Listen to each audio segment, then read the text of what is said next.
Hello guys, আমার আজকের recipe পুঁই শাক চিংড়ি মাছ। তো আমি নিয়েছি চিংড়ি মাছ, পুঁই শাক। চলো একটা প্যান বসিয়ে দিয়েছি সাদা তেল। তেলটা গরম হয়ে গেলে দিয়ে দেবো আমি কেটে বেছে রাখা চিংড়ি মাছগুলো। দিয়ে আমি চিংড়ি মাছটাকে লাল লাল করে ভেজে নেব। হয়ে গেছে আমি লাল লাল করে ভেজা।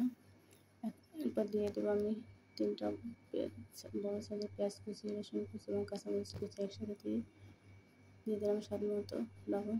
এগুলোকে দিয়ে আমি ভেজে নেব। হয়ে গেছে আমার ভাজা।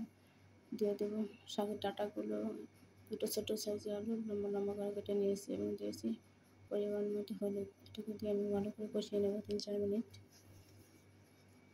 হয়ে গেছে আমার কষানো, পুড়ে যাচ্ছে, তো একটু পানি দিয়ে দেবো। পানি দিয়ে আমি ঢাকা দিয়ে দেবো 3-4 মিনিটের জন্য। আমি ঢাকা দিয়ে দেবো। তো এই গরমে যত পাতলা ঝোল খাবেন ততই ভালো। তো হয়ে গেছে, ঢাকনাটা তুলে আমি এটাকে একটু ভালো করে নেড়ে ছেড়ে দেবো আর 80% সেদ্ধ করবো। হয়ে গেছে আমার 80% সেদ্ধ। এই গরমে যত পাতলা ঝোল খাবেন ততই ভালো, কারণ শরীরের বেশি মশলা জাতীয় খাবার অনেক সময় নিতে চায় না। তো আমি যেহেতু ঝোল রান্না করবো চিংড়ি মাছ পুঁই শাক, জন্য আমি পানি দিয়ে দিলাম পরিমাণ মতো। এবার দিয়ে দেবো, ঢাকা দিয়ে দেবো 3-4 মিনিটের জন্য। হয়ে গেছে, বলক আসছে।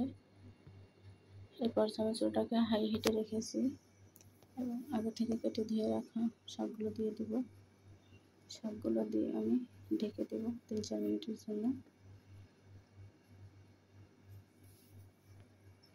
3-4 মিনিট পর আমি ঢাকনার তুলে আবার একটু নেড়ে চেড়ে দিব, যাতে শাক ঝোল মিশে যায় ভালোভাবে।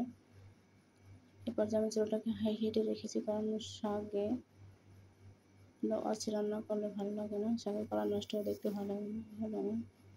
বলক ওঠা দেখে বুঝতে পারতেছেন, তো হয়ে গেল আমার শাক।